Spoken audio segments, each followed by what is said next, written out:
పాటు ఉపయోగించుకోలేదు. కక్ష సాధింపుకు నీ మేధావితనం చూసినాం కానీ కొంచెంసేపు చేతులు ఊపి ఆపే మాట్లాడి కొంచెంసేపు ఆపు. కొంచెంసేపు ఆపు. చెవుల్లో చెట్లు మనిపించుకున్నావు కదా, నువ్వు ఆ చెవుల్లో వినపడదు నీకు. నువ్వు మూసుకొని కొంచెంసేపు ఉండవు. ఓ చెవుల్లో చెట్లు మలిసినాయనా, కొంచెంసేపు ఆపు. చెవుల్లో చెట్లు మలిసినాయి నీకు, చెవుల్లో చెట్లు మలిసినాయి కదా నీకు. ఓ చెవుల్లో చెట్లు మలిసినాయి కదా నీకు చెవుల్లో చెట్లు మలిసినాయి కదా, వినపడదు. కొంచెంసేపు ఆపు. నీకు చెవుల్లో చెట్లు మలిసినాయి, నీకు వినపడదు. కొంచెంసేపు ఆపు మేధావి, మేధావి. నీకు ఎంత చెప్పినా వినపడదు కదా, వయసు వచ్చేసింది. కొంచెంసేపు ఆపు, చెప్తే అర్థం కాదు నీకు. కొంచెంసేపు ఆపు.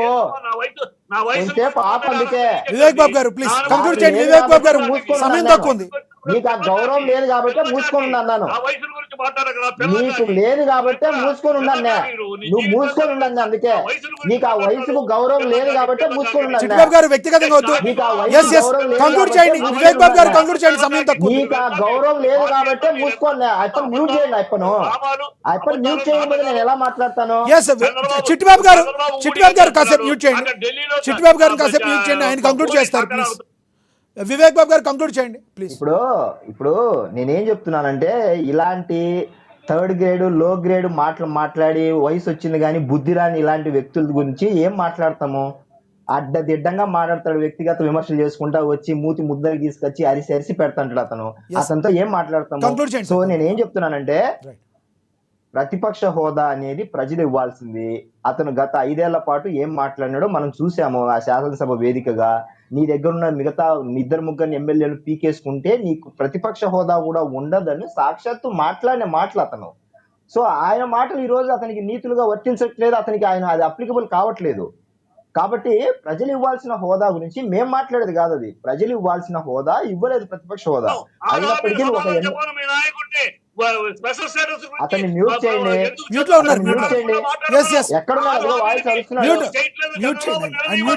ఎందుకు అతన్ని అలో చేస్తున్నారు? ఇప్పుడు అతను వచ్చినప్పుడు మేము కామ్గా ఉన్నాం కదా.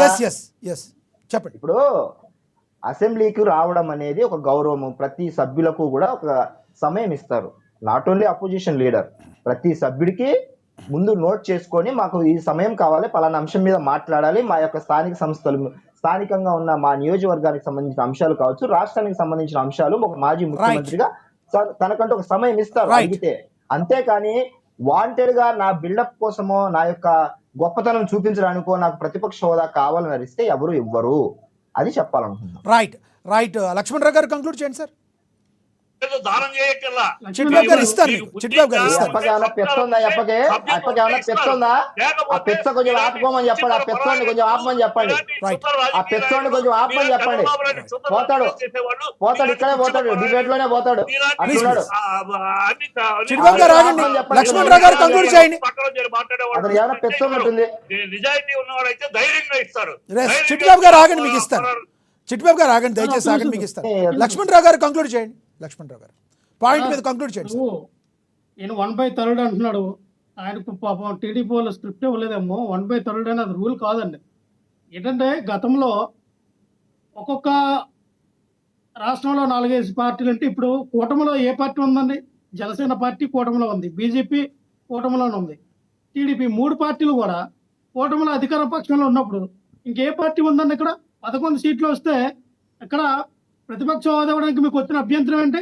5 సీట్లు వచ్చినటువంటి బీజేపీ పార్టీకి ఢిల్లీలో ఆమ్ ఆద్మీ పార్టీ ప్రతిపక్ష హోదా ఇవ్వలేదా? ఇవ్వకుండానే ప్రతిపక్ష పక్షాన వాళ్ళ అసెంబ్లీలో అడుగుపెట్టారా? 2015లో ఏం జరిగిందండి? 2015లో ఏం జరిగిందండి? గతంలో మీరు చూడండి. చిట్టిబాబు గారు ఇస్తా ప్లీజ్ మాట్లాడి ఉన్నాయి. ఇప్పుడు తమిళనాడు అండి, తమిళనాడులో కరుణానిధి గారు ఉన్నప్పుడు, ఎంజీఆర్ ఉన్నప్పుడు, ఆ టైంలో ఈ కరుణానిధి గారికి ఎన్ని సీట్లు వచ్చాయండి? 2 సీట్లు వచ్చి ఎంజీఆర్